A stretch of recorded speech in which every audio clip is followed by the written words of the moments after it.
Amados, abra a sua Bíblia, tá?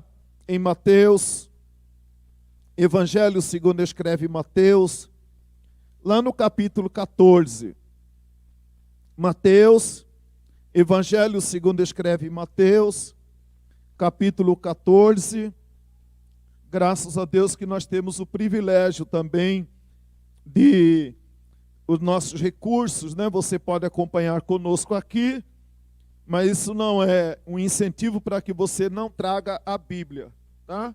É bom você trazer a Bíblia, você pode estar acompanhando enquanto a gente está ministrando a palavra, isso é bom também.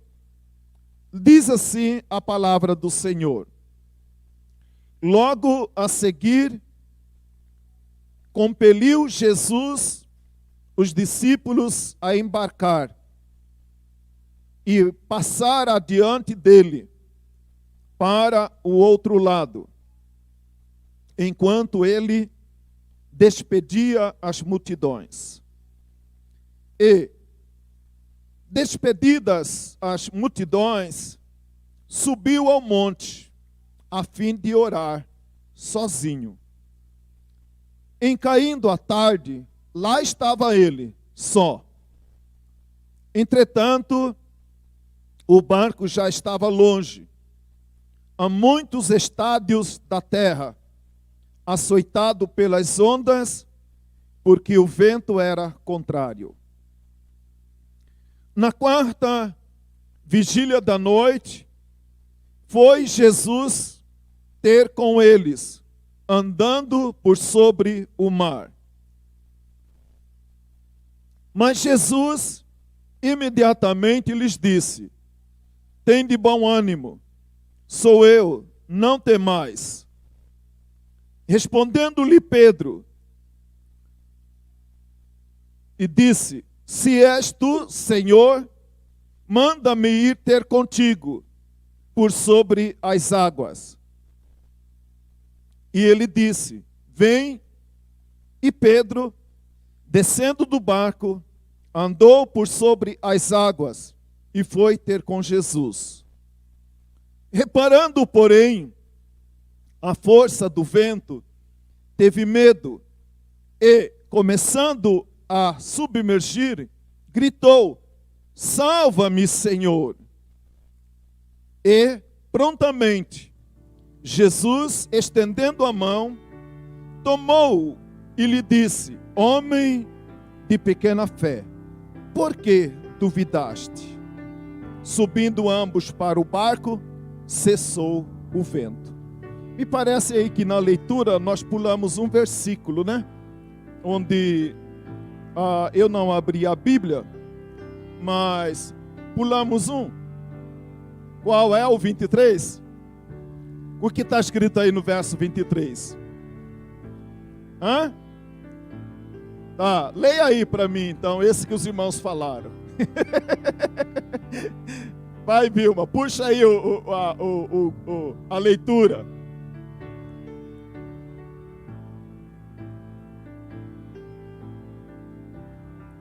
É um fantasma. É esse aí que... Isso. Tá?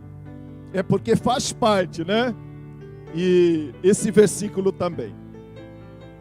Eu gostaria de pensar com os irmãos hoje à noite sobre como enfrentar as tempestades da vida. Como enfrentar as tempestades da vida.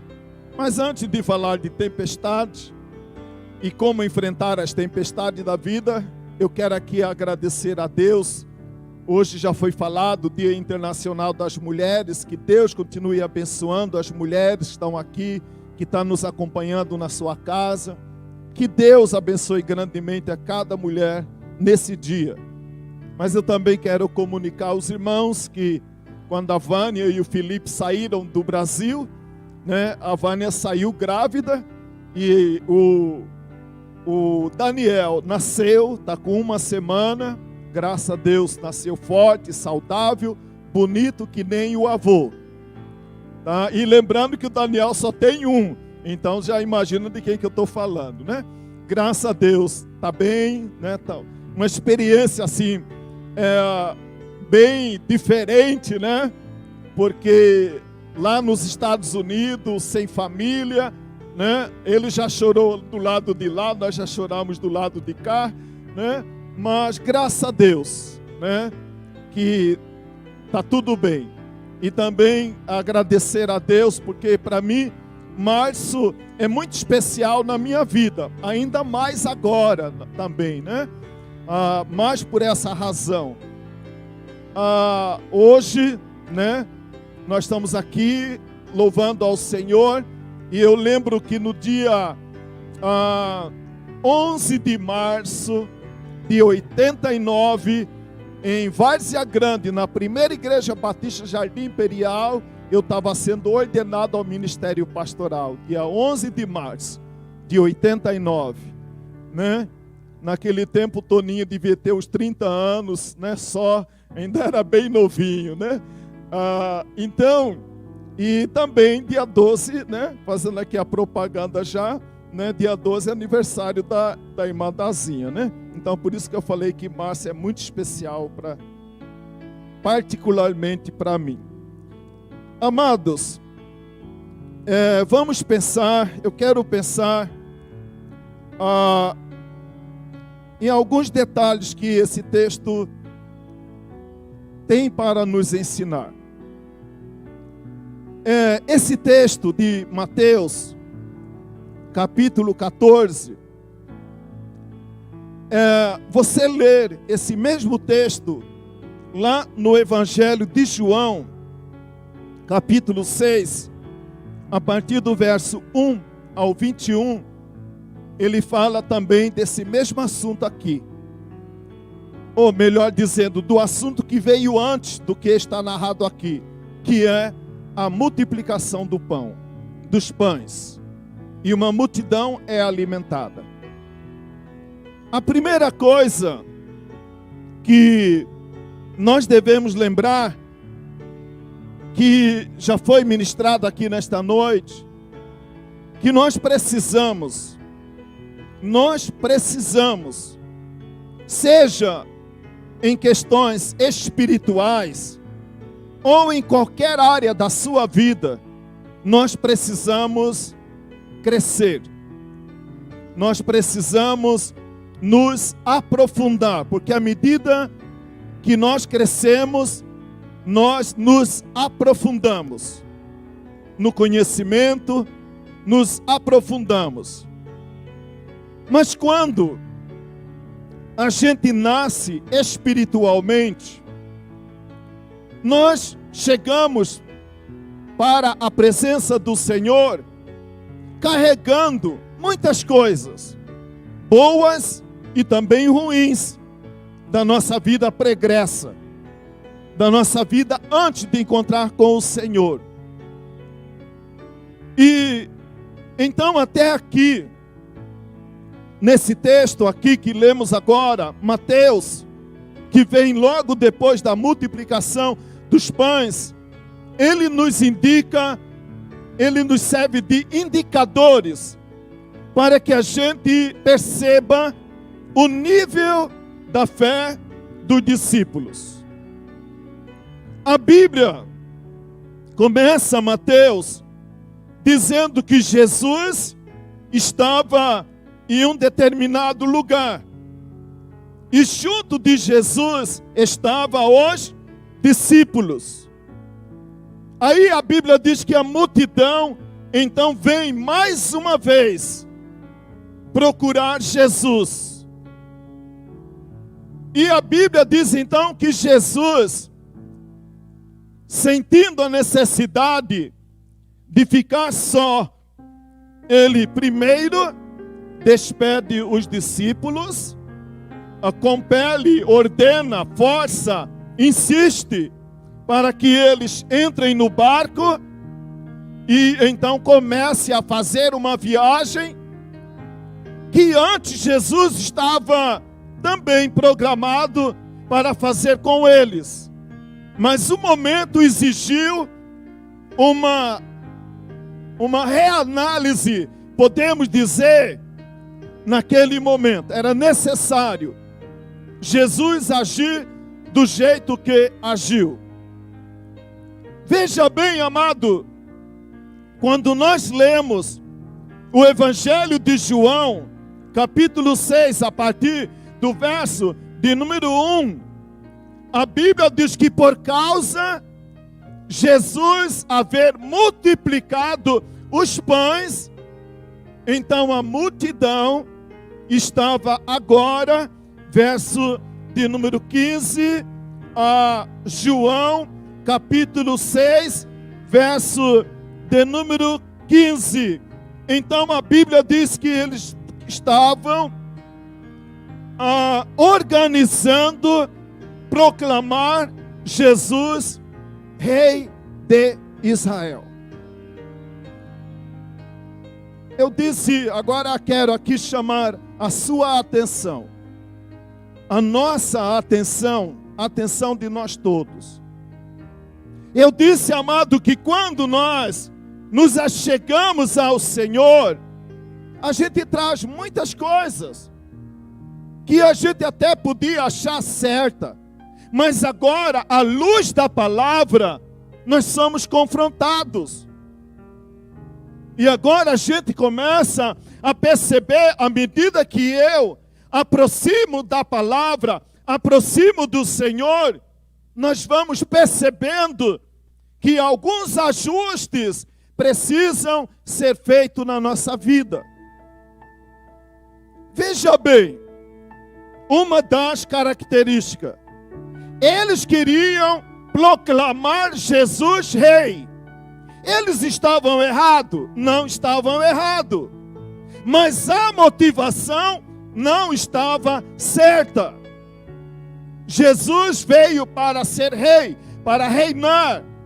Então, já que Jesus vem para reinar, eles aproveitaram, esse é o momento de nós proclamarmos Jesus Rei de Israel.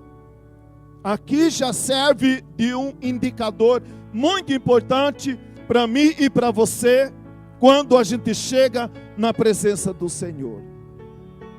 E isso, lamentavelmente, permanece. A gente vê muito isso ainda acontecendo hoje. Porque eles queriam agora declarar, reconhecer Jesus como rei. Porque Jesus havia multiplicado o pão. Porque Jesus havia multiplicado o pão. Quantas pessoas ainda vivem uma fé? Dependendo do que Jesus faça, eu oro. Dependendo do que Jesus faça, eu continuo sendo crente. Mas se Jesus não fazer o que eu quero, o que eu preciso, então até agora, os discípulos eles eram movidos, junto com a multidão, por aquilo que Jesus fazia, não por aquilo que Jesus era realmente. A intenção era boa, mas a motivação estava errada. E quando nós nos aproximamos do Senhor, a gente vive muito na dependência do que a igreja pode fazer por mim. Do que Deus pode fazer por mim. Ainda hoje pessoas vão à igreja para receber. Eu vou na igreja para receber uma bênção. Mas se você não receber a bênção que você esperava, você continua sendo crente? Ou a sua fé está baseada no que Jesus pode fazer por mim e por você? E tudo que Ele fez não é tão importante, o importante é Jesus encher a minha barriga. Então hoje ainda temos esse sinal na vida de muitas pessoas, infelizmente até igrejas incentivando esse tipo de comportamento na vida da pessoa. E aí a pessoa vai porque ela quer receber alguma coisa. Eles estavam para proclamar Jesus rei. Não porque eles reconheciam que Jesus era o Filho de Deus. Não porque eles tinham um entendimento já suficiente para reconhecer. Então a fé deles ainda era baseada naquilo que Jesus faz. Jesus encheu a minha barriga, eu estou satisfeito, eu estou abastecido, então esse cara é bom, esse cara é rei, ele merece ser coroado, ele merece ser adorado, ele merece ser reconhecido, porque eu fui lá, recebi o que eu estava esperando. Mas se eu vier aqui e não receber o que eu estava esperando, a minha fé vai mudar? O meu entendimento vai mudar? Eles estavam aqui prestes a declarar, a reconhecer, a coroar Jesus como rei. Não por causa do seu entendimento, mas por causa da sua barriga. Por causa da sua necessidade. Por causa do pão que perece. Por causa que Jesus, Ele abençoa, Ele cura, Ele faz, Ele opera milagre. Então, se Ele opera milagre, Ele é diferenciado. Ele é o cara. Ele merece, então, agora ser reconhecido como rei. O profeta Oséias, lá no Velho Testamento, no capítulo 6, verso de número 3, ele convoca, ele conclama a Israel da seguinte maneira: conheçamos e prossigamos em conhecer ao Senhor. Profundidade. Há um louvor que nós cantamos: se Ele fazer, Ele é Deus. Mas se Ele não fazer, Ele continua sendo Deus. Se Ele curar, Ele é Deus. Mas se Ele não curar, eu continuo crendo que Ele é Deus. Se Ele levantar meu pai do leito da morte, eu vou acreditar que Ele é Deus. Mas se Ele não levantar, eu sei que Ele não vai levantar aqui, mas vai levantar na glória. Mas vai levantar na glória. Então, se Ele fazer ou não fazer, a minha fé não vai mudar. Os discípulos estavam aqui, junto com a multidão, demonstrando a fragilidade da fé que eles tinham no Senhor. Aí, o outro fato que merece a gente olhar com carinho, a Bíblia diz então, no segunda consideração, vendo Jesus andando sobre as águas, ficaram atemorizados e exclamaram: é um fantasma.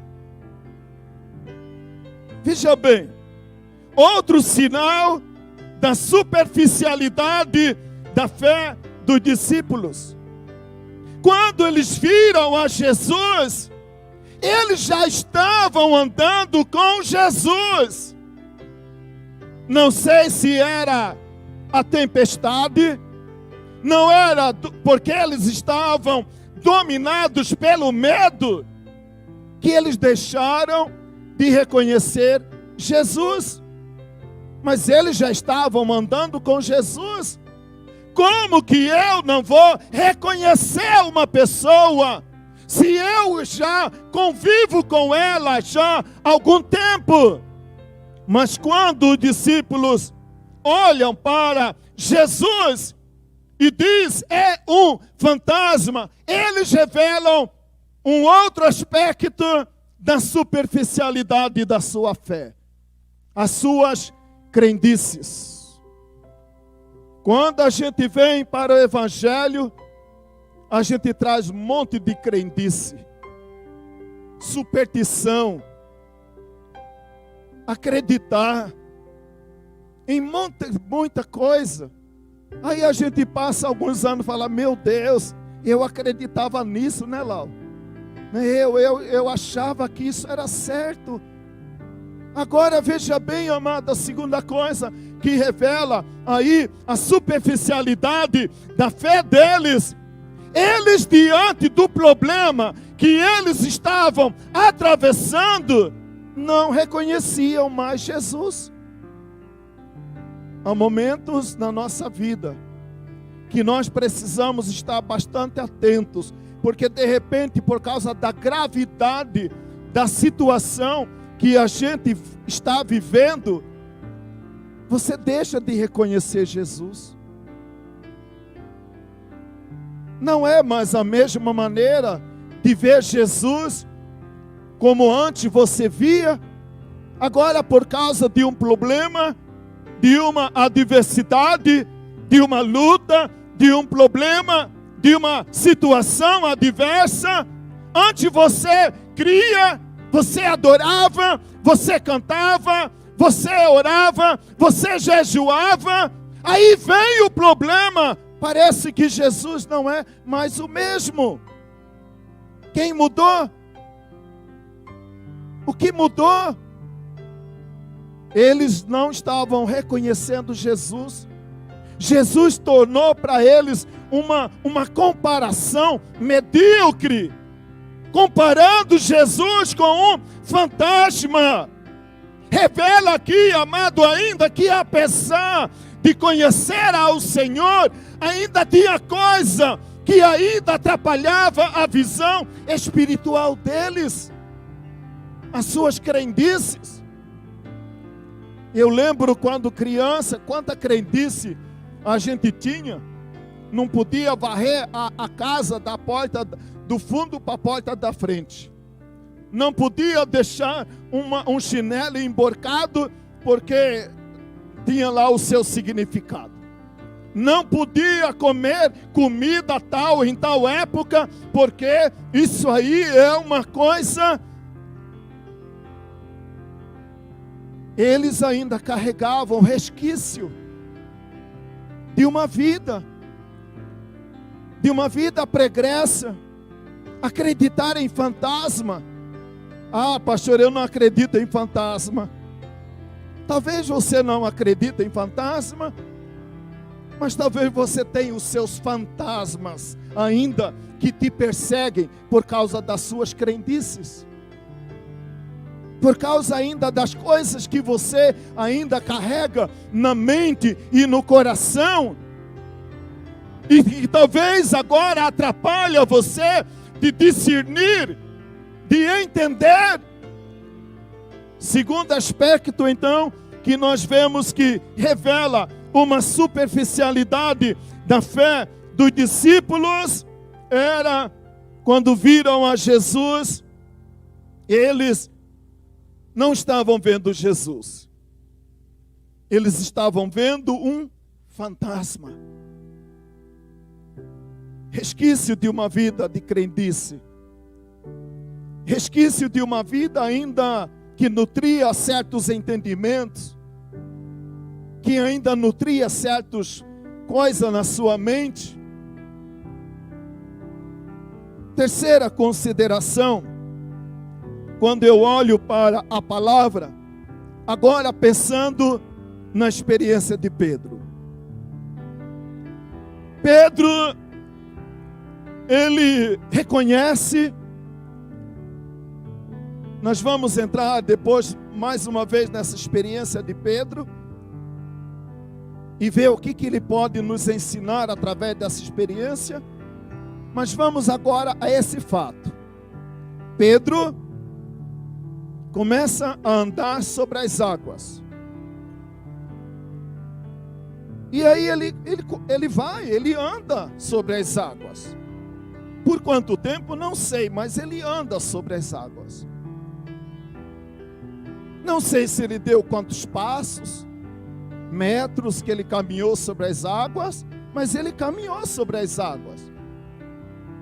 Mas de repente Pedro, vendo a força do vento contrário, a Bíblia diz que, reparando Pedro a força do vento, ele começou a submergir. Terceira coisa que nós aprendemos com essa experiência: muitas vezes, com toda a luta e dificuldade que nós temos, mas a gente permanece olhando para Cristo, olhando para o autor e consumador da nossa salvação. Mas de repente, a gente começa a reparar as circunstâncias. E quando você começa a reparar as circunstâncias, nós não podemos ficar focados em dois alvos. Ou Pedro olhava para Jesus e continuava andando sobre as águas, ou aconteceu o que aconteceu com ele.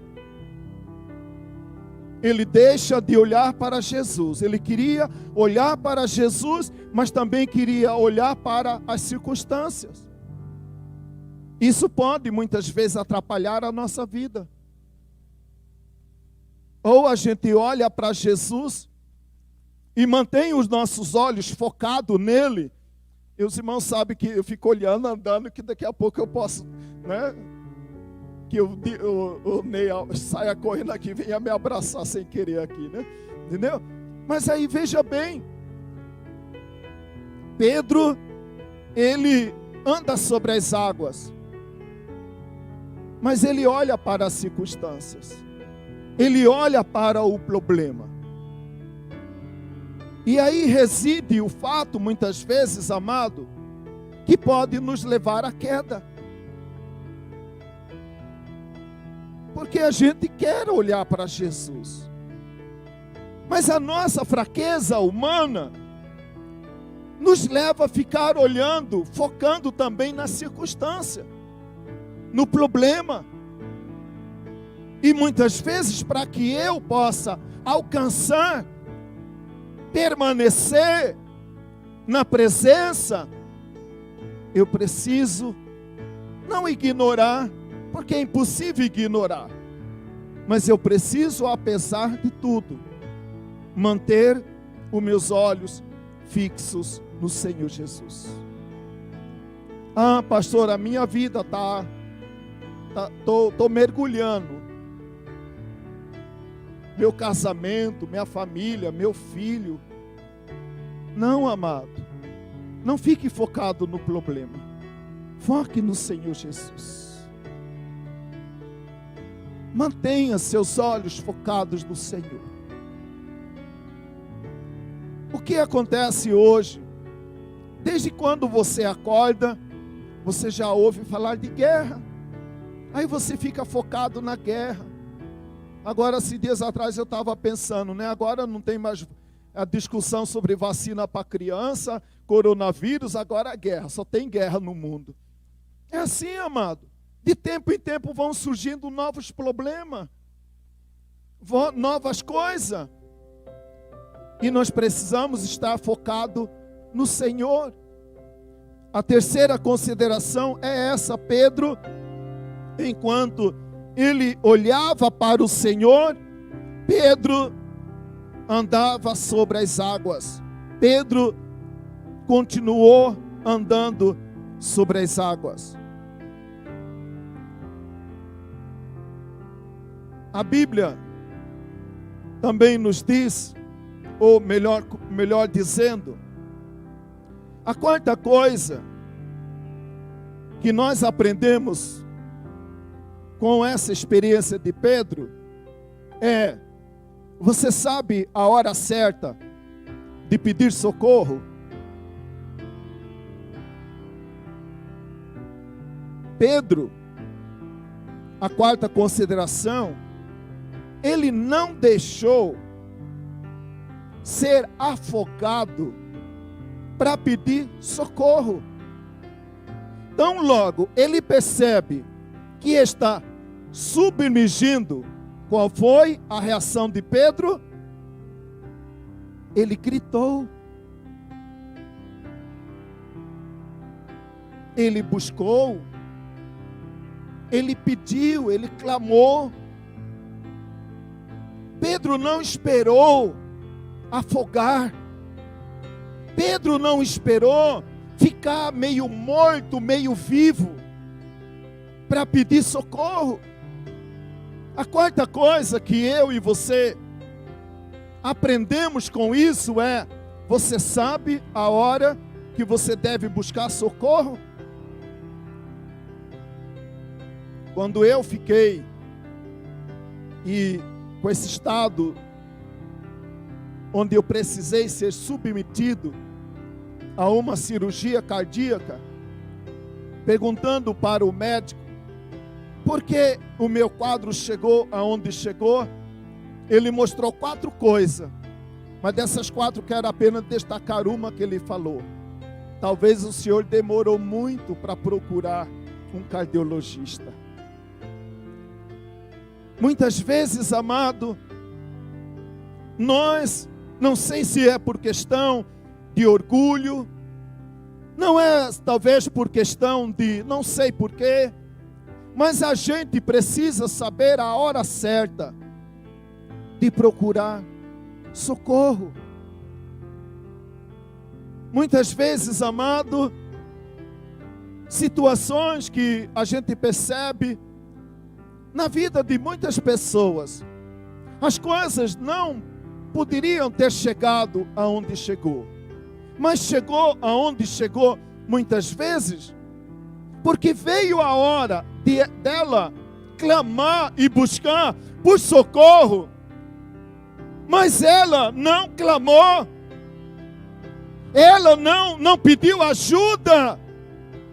Veja bem, amado, Pedro, Jesus sabia que Pedro estava afogando, sabia, mas Pedro precisava liberar, autorizar o Senhor a agir na vida dele. Então, quando eu abro a boca e eu clamo, então eu estou liberando, autorizando, seja o pastor, o líder de pequeno grupo, o supervisor, alguém que de repente Deus vai colocar bem perto de você, e você então agora diz: olha, agora é hora de clamar, socorro, me ajuda, eu estou morrendo, eu estou afogando. Aí Jesus então vem em socorro a Pedro, e então socorre Pedro. Não sei se Pedro sabia, mas pelo menos Pedro demonstrou a hora certa de pedir socorro, e ele foi socorrido.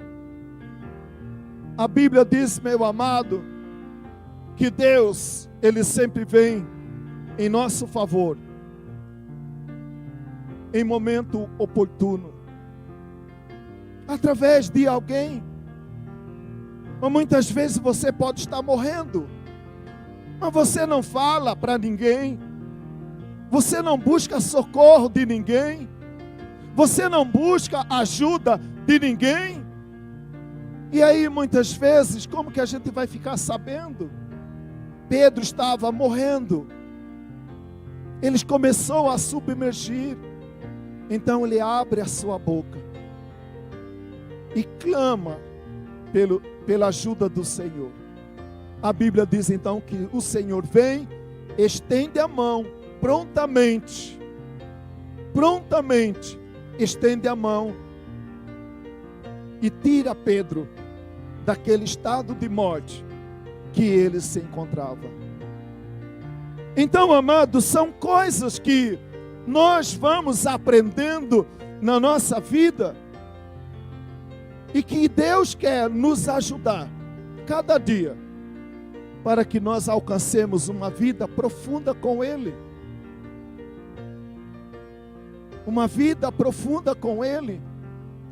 Através dessa experiência, nós vamos aqui analisar ainda outros pontos para mostrar para mim e para você que houve uma mudança, não somente na vida de Pedro, como houve uma mudança na vida de outras pessoas que estavam ao redor de Pedro.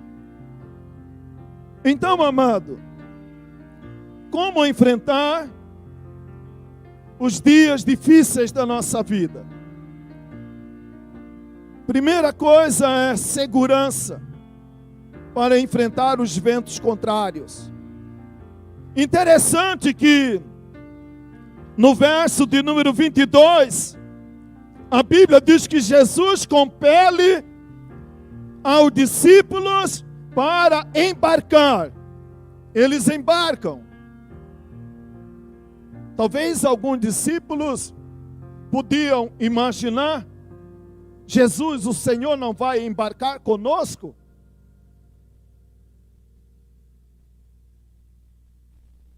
Não, Jesus não embarca com eles. A Bíblia diz que essa palavra compele forçou, provocou, estimulou eles a entrar no barco. Eles saem, Jesus agora atende a multidão, despede a multidão, e a Bíblia diz que ele sobe ao monte para orar. E aí a Bíblia diz, e aí vem a pergunta, melhor dizendo, quando Jesus fica lá em terra firme, e os discípulos entram no mar e começam a viajar, vem uma pergunta. Jesus sabia que aquela noite ia acontecer uma grande tempestade? Nós cremos que Jesus é 100% homem, mas cremos também que Jesus é 100% Deus. Então ele sabia. Agora, se ele sabia, vem uma segunda pergunta. Bem, ele sabia que ia acontecer uma tempestade. Por que ele não foi junto com eles no barco? Por quê? Uma outra pergunta. Se ele sabia que ia acontecer uma tempestade, não seria prudente deixar aquela viagem para outra noite? Teria que ser naquela noite, naquela situação? Aqui vem um segredo, meus amados. Muitas vezes as crises vêm na nossa vida e o que a gente mais tem na mente são perguntas. Perguntas que a gente faz para a gente mesmo, que a gente faz para outras pessoas, que a gente faz para Deus, mas parece que Deus não está conosco no barco. Aí vem, mas Jesus não sabia todas as coisas? Por que ele não podia evitar essa tempestade? Perguntas. Mas uma vida que está profundamente alicerçada em Cristo, ele sabe o Deus da promessa que ele crê.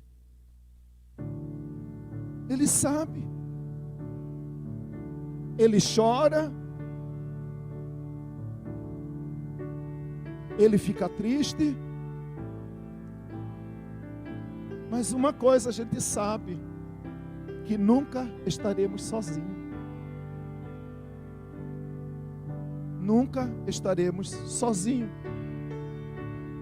A Bíblia diz então que Jesus ali sobe ao monte para orar.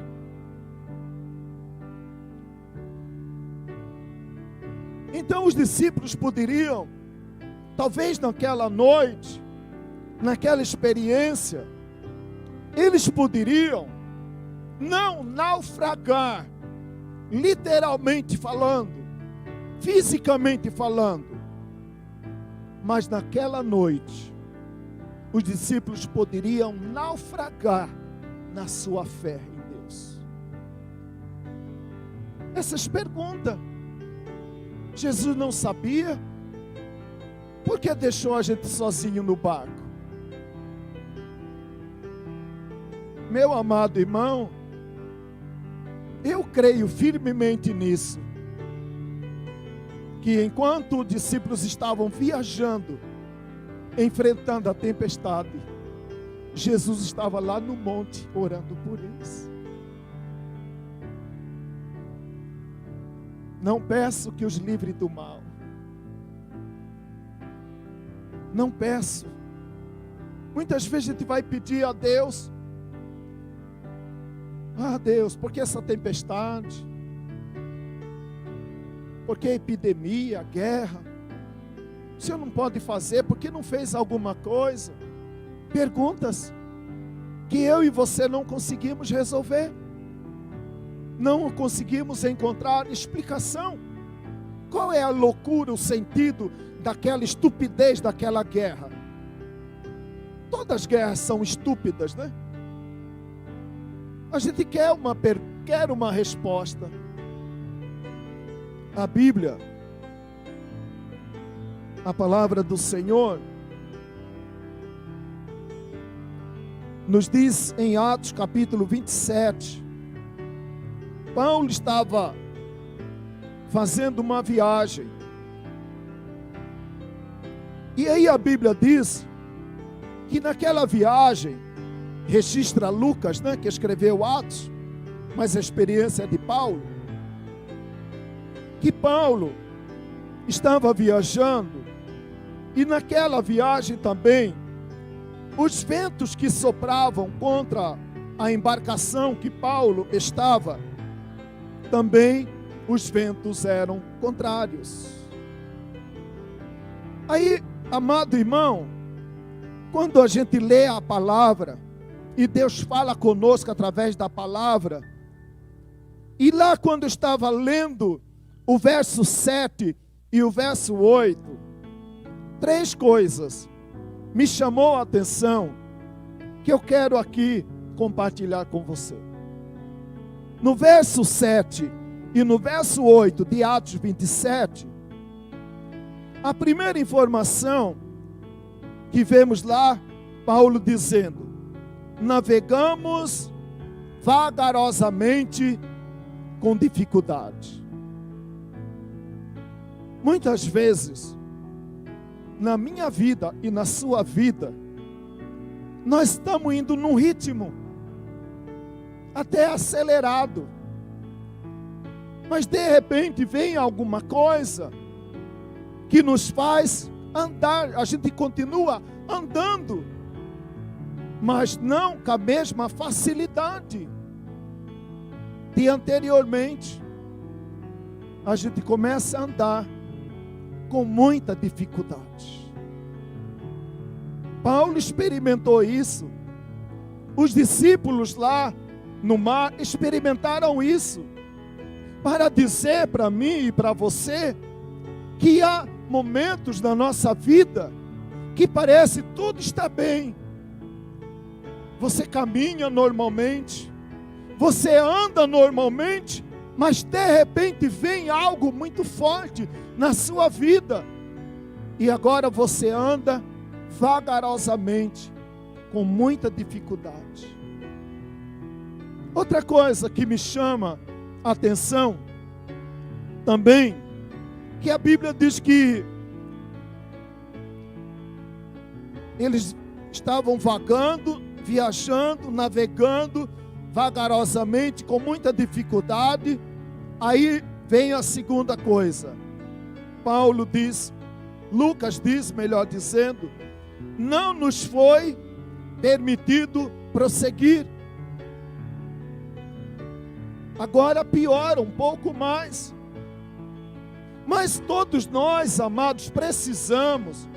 De repente nós estamos caminhando em uma direção. Aí é necessário talvez dizer: ei, Manuel, vamos parar para analisar essa viagem que nós estamos fazendo, porque é necessário parar algumas vezes na vida para fazer algumas avaliações. O casal precisa fazer isso, o pai com o filho com o pai, o marido com a mulher com o marido. E muitas vezes, amado, parar não significa que tudo está mal, mas significa que é preciso algumas vezes parar. Você já parou, muitas vezes, esposa, para dizer: ei, marido, vamos parar hoje para conversar? Muitas vezes nós precisamos fazer isso. Aí eles tiveram que temporariamente parar a viagem que estavam fazendo. Não foi nos permitido prosseguir. Eles precisaram parar. Muitas vezes, amado, eu e você estamos caminhando certos, convictos, absolutos em uma direção, mas muitas vezes Deus está nos chamando a atenção, dizendo: ei, pare, olhe a direção que você está assumindo, que a sua vida está assumindo, pare. E aí muitas vezes a gente não para, aí Deus manda uma tempestade. A tempestade é permitida que aconteça, sempre para nos ensinar alguma coisa. Eles pararam. Aí vem a terceira coisa que a Bíblia nos fala. E isso deve alegrar sempre o nosso coração. Ele diz no final: chegamos com muita dificuldade, mas chegamos. Eu quero com isso declarar em nome de Jesus, que quando nós sabemos que Jesus está conosco no barco, seja com muita dificuldade, com muita luta, mas você vai chegar, Vilma, em nome de Jesus. Mas eu vou chegar. Seja com muita dificuldade, com muita luta, mas eu não vou ficar pelo meio do caminho. Você não vai ficar pelo meio do caminho. Deus vai conduzir você até o destino que Ele tem preparado para a sua vida. Nem morte, nem espada, nem principado, nem demônios, nada pode nos separar do amor de Deus que está em Cristo Jesus, nosso Senhor. Com dificuldade, gemendo, chorando. Aqui eles tiveram várias perdas materiais. Nessa viagem aqui falada, descrita, mas eles chegaram. Essa é a certeza que nós temos que ter sempre, que com Jesus nós vamos chegar na terra que Ele nos prometeu. Irmão João não vai ficar no meio do caminho. Irmão Antônio, irmã Maria, irmão, seja lá quem for o seu nome, você não vai ficar, porque Deus está conosco. O Deus de Jacó é o nosso refúgio. O Deus de Israel é aquele que luta por nós, aquele que luta pela sua vida, pela sua casa, pela sua família. Não foi fácil para Pedro, não foi fácil para os discípulos, não foi fácil para Paulo, como talvez não será fácil para mim e para você. Mas com luta, com dificuldade, nós vamos chegar em nome de Jesus. A outra coisa que nós aprendemos aqui, amados, é que nós precisamos aprender a viver acima da média. Nós precisamos, talvez até melhorando esta frase, nós precisamos aprender a viver ao lado da minoria e não da maioria. Veja uma outra pergunta agora. Analisando Pedro, nós imaginamos, como a Bíblia descreve, que naquele barco estavam os 12 discípulos. Vem a pergunta, número 1. Todos poderiam ter a mesma experiência que Pedro? Poderiam. Mas por quê? Só Pedro andou sobre as águas. Todos tiveram a mesma oportunidade. Muitas vezes, amado, isso aqui é uma coisa, um ranço do mundo e dessa cultura que nos tem dominado para um tempo, de colocar na nossa mente algum vitimismo. E nós passamos a aceitar algum vitimismo na nossa mente. Ranço ainda, como discípulos acreditavam em fantasma, mas a gente muitas vezes, por causa da influência cultural, também carrega alguns ranço na sua mente. Não está escrito na palavra, mas ela carrega aquilo como verdade na sua mente e no seu coração. Todos tiveram a oportunidade, a mesma oportunidade de andar sobre as águas. Mas somente Pedro, de Gênesis a Apocalipse, pode experimentar andar sobre as águas.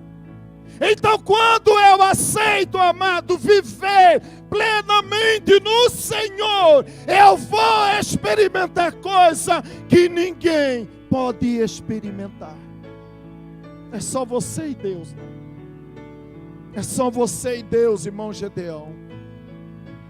Pedro, a Bíblia diz aqui, né? Eu creio que todos os discípulos estavam lá, junto com Pedro, no barco. Mas a Bíblia também diz que eles estavam dominados pelo medo.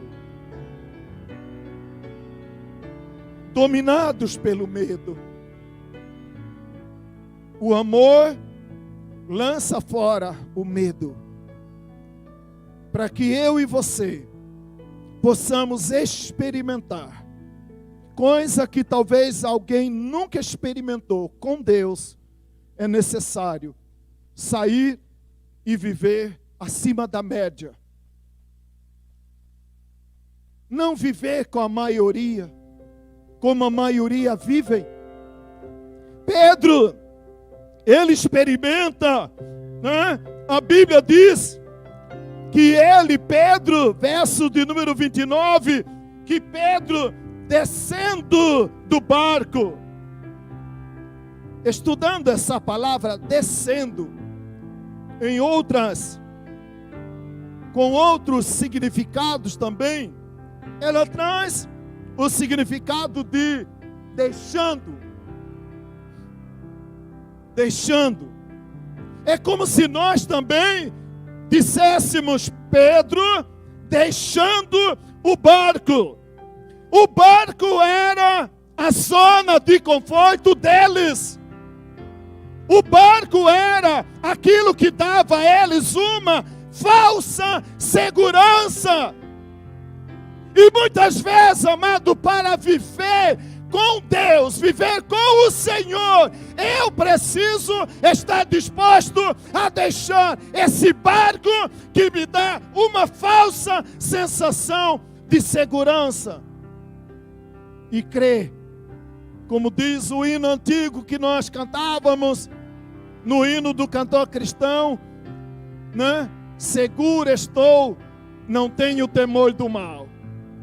Seguro estou, não tenho temor do mal, sim guardado pela fé em meu Jesus. Só Jesus. Só Jesus, amado, pode nos dar verdadeira segurança.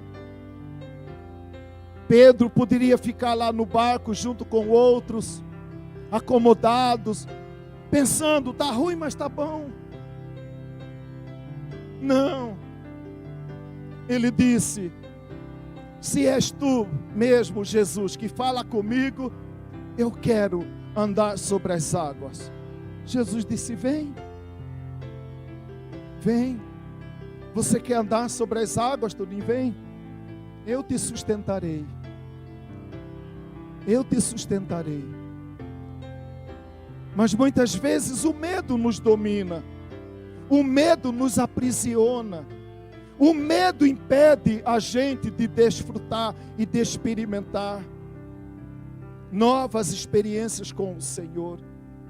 Pedro poderia ficar lá, né? Mas a Bíblia diz que Pedro deixando, e quando eu olho para a palavra que Pedro deixou o barco, quer dizer que Pedro abriu mão. Ele renunciou o conforto do barco. E a Bíblia diz então que Pedro, ele anda sobre as águas. Mas aí a própria palavra diz que Pedro, reparando a força do vento,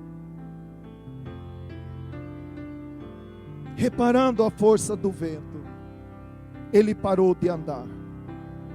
Muitas vezes nós estamos andando muito bem com o Senhor, mas aí vem a força dos ventos contrários, e aí parece que a nossa vida fica diferente.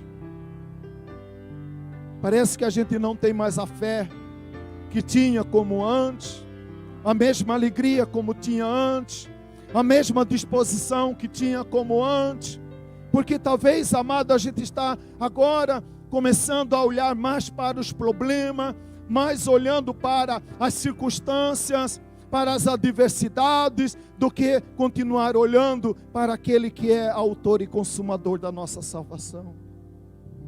Pedro, ele começa então a olhar para os problemas, a olhar para a força do vento. Não podemos olhar para dois alvos ao mesmo tempo. Ou olhamos para Jesus, ou olhamos para a força do vento contrário. A Bíblia diz, meu amado, o apóstolo Pedro escreve depois em 1 Pedro capítulo 3, verso de número 12: os olhos do Senhor repousam sobre o justo e os seus ouvidos estão abertos às suas súplicas. Como ele aprendeu isso? Como ele pôde declarar isso? Lembrança de uma experiência que ele teve com Deus. Muitas vezes, amado, eu só conseguirei cantar um cântico novo ao Senhor depois de uma tempestade que a gente passa na vida. Porque senão a gente continua cantando os mesmos cânticos. Mas muitas vezes, amado, quando eu passo por uma experiência de adversidade, de luta, de problema, é na hora que eu estou lá no vale, que Deus vai me dar um cântico novo, que Deus vai renovar a minha fé, que Deus vai falar conosco como nunca tenha falado antes, porque talvez a gente não estava parando para ouvir, mas agora lá no vale, sozinho, eu vou parar para ouvir, porque não tem mais multidão, porque não tem mais discípulo, porque não tem mais ninguém, porque agora só é eu e Papai do céu.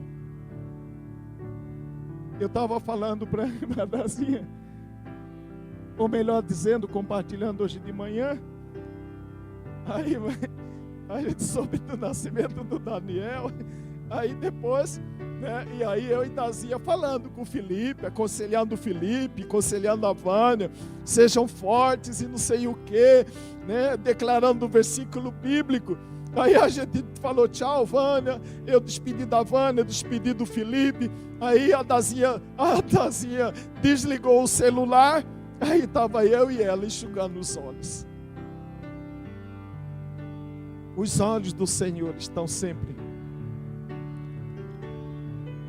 Eu sei que eu não posso cuidar do Felipe, da Vânia, mas Deus está com eles. Mas o Senhor está com eles. Muitas vezes nós não podemos controlar nossos filhos. Mas enquanto nossos filhos talvez estão lá na tempestade, você está aqui no monte, orando pelo seu filho. E Deus vai honrar a sua oração. Deus vai tocar no coração. Talvez você está aqui, mulher, talvez chorando, reclamando, lamentando, porque seu marido não está aqui. Mas Deus está aqui, ouvindo a sua oração. E Ele vai agir em favor da sua mulher, em favor do seu filho, do seu marido, onde ele estiver agora. Deus de promessa, não é homem para mentir, como nós cantamos hoje à noite. A terceira coisa que eu quero deixar com os irmãos é que Ele nos conduzirá até o fim. Ele nos conduzirá até o fim. Veja bem, amado, Mateus capítulo 24. Lá em Mateus capítulo 24,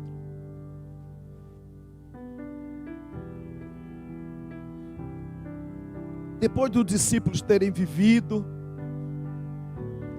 tido muitas experiências com o Senhor, aí uma certa altura do Evangelho de Mateus, eles começam a perceber que as coisas estavam caminhando para um fim.